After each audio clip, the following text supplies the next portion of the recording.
Hello বন্ধুরা, তো আজকে আপনাদের সামনে দেখতে পাচ্ছেন এশিয়া মহাদেশ। সেই এশিয়া মহাদেশের জাস্ট মানচিত্রটা আপনাদের সামনে উপস্থাপন করলাম। এশিয়া সম্পর্কে আপনাদের যদি জানার ইচ্ছে থাকে তো অবশ্যই কমেন্ট বক্সে জানাবেন।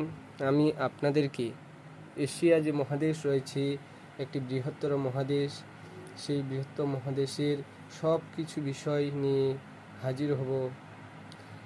যেমন দেখতে পাচ্ছেন সুন্দরী, তাজিকিস্তান এশিয়া মহাদেশের অন্তর্গত। পরীক্ষায় চলে আসলো সুন্দরীটা কোন মহাদেশের মধ্যে অবস্থিত, তো তাজিকিস্তান।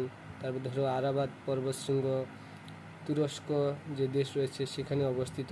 তো এরকমভাবে পরীক্ষায় এসে থাকে। তারপর বুখারা, এই বুখারা ঐতিহ্যবাহী স্থানটি কোথায় অবস্থিত? উজবেকিস্তান। তাহলে এগুলো এক একটা হলো এশিয়া মহাদেশের দেশ। তো আজকে এই পর্যন্তই।